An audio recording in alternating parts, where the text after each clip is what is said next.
Hello' নমস্কাৰ। আপোনালোকৰ বাবে কেইটামান গুৰুত্বপূৰ্ণ কোৱেশ্চন লৈ আহিলোঁ গ্ৰেড 3 আৰু গ্ৰেড 4 বাবে। আপোনালোকে চাই থাকক যদি ভাল লাগে।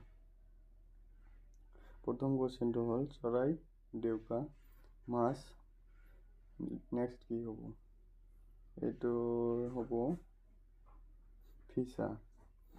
কাৰণ চৰাই আৰু ডেউকাৰে উৰে, মাছটো কিহেৰে চলে? এইটো ফিছাৰে চলে। তাৰপিছৰ কোৱেশ্চনটো ক্ৰিকেট, বেট, হকী, ডেছ। এইটোত কি হ'ব? এইটো হ'ল লাঠি খেলুৱৈ, বল আৰু ষ্টেডিয়াম। ক্ৰিকেট যেনেকুৱা বেটেৰে খেলে তেনেকুৱা হকীটো লাঠিৰে খেলে। তাৰপিছত আহিব নেক্সট কোৱেশ্চন।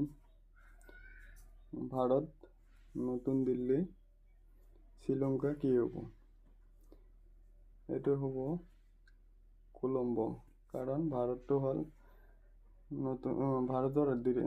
হ'ল ৰাজধানী নতুন দিল্লী, শ্ৰীলংকাৰ Colombo. Next question. Bus, driver, horse আৰু ডেছ কি হ'ব? বাছটো কোনে চলায়? বাছটো ড্ৰাইভাৰে চলায়। তেনেকৈ হৰ্চমেনে চলায়। এইটো হ'ব হৰ্চমেন। 14 উত্তৰ। অপশ্যন চি নম্বৰটো হৰ্চমেন। তাৰপিছৰ কোৱেশ্চনটো লেপটপ, উইণ্ডোজ, মোবাইল আৰু খালী টাইম কি হ'ব? লেপটপৰ ভাৰ্চন হ'ল উইণ্ডোজ। তেনেকুৱা মোবাইলৰ কি হ'ব? Play store, Android apps. এইটো এণ্ড্ৰইডে হ'ব। বি নম্বৰটো শুদ্ধ উত্তৰ। লেপটপৰ উইণ্ডোজ, তেনেকুৱা মোবাইলৰ Android. Airport, runway, railway station, ডেছ। এইটো প্ৰিভিয়াছ ইয়াৰত আহিছিল। ইয়াৰ শুদ্ধ উত্তৰটো হ'ব প্লেটফৰ্ম। এয়াৰপোৰ্ট ৰানৱেত চলে, ৰেলৱেটো ক'ত? এইটো প্লেটফৰ্মত থাকে। অমিলটো বাছি ওলোৱা। বুধ, নেপচুন, সূৰ্য আৰু শনি। এইটো শুদ্ধ উত্তৰটো হ'ব কোনটো? এইটো হ'ব সূৰ্য।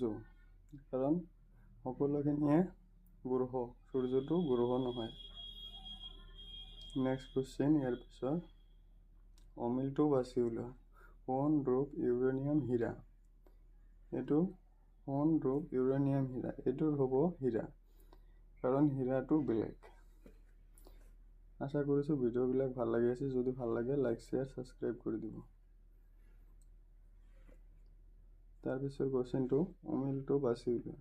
বাদুলি, হাতী, শেন, তিমি। এইটো হ'ব শেন। শেনটো হ'ব শুদ্ধ উত্তৰ।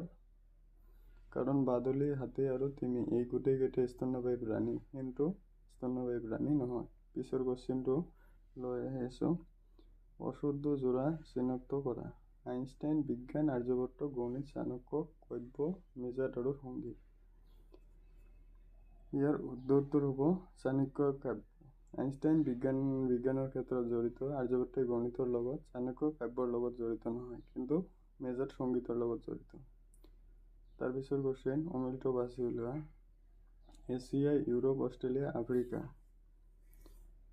এইটোত হ'ব অষ্ট্ৰেলিয়া। কাৰণ এই গোটেইকেইটা কি আমাৰ কিহত পৰে? অষ্ট্ৰেলিয়াটো নপৰে সেইকাৰণে। তাৰপিছৰ কোৱেশ্চনটো অমিলটো বাছি ওলোৱা। আদা, আলু, জলকীয়, বিট। এইটো হ'ব জলকীয়। এইটোৰ শুদ্ধ উত্তৰ হ'ব জলকীয়া। কাৰণ জলকীয়াটো ওপৰত থাকে, ওলমি থাকে, বাকীকেইটা বীজৰ পৰা হয়, মানে বীজ শিপা ওলায়। তাৰপিছৰ কোৱেশ্চনটো অমিলটো বাছি ওলোৱা। Egypt, Uganda, Sudan, Angola. এইটোৰ শুদ্ধ উত্তৰ হ'ব এংগোলা। ইজিপ্ত, উগাণ্ডাত সকলোতে দ্বীপ আছে, কিন্তু এংগোলাত নাই। সেইকাৰণে এংগোলাটো হ'ব শুদ্ধ উত্তৰ। থেংক ইউ ফৰ ৱাচিং। যদি ভাল লাগে চেনেলটো ছাবস্ক্ৰাইব কৰি ৰাখিব। Read with me. Again thank you for ৱাচিং। আমি গোটেইকেইটা ভিডিঅ' লৈ আহিম এনেকৈ। ভাল লাগিলে লাইক, শ্বেয়াৰ কৰি ৰাখিব আৰু ছাবস্ক্ৰাইব কৰিব নাপাহৰিব।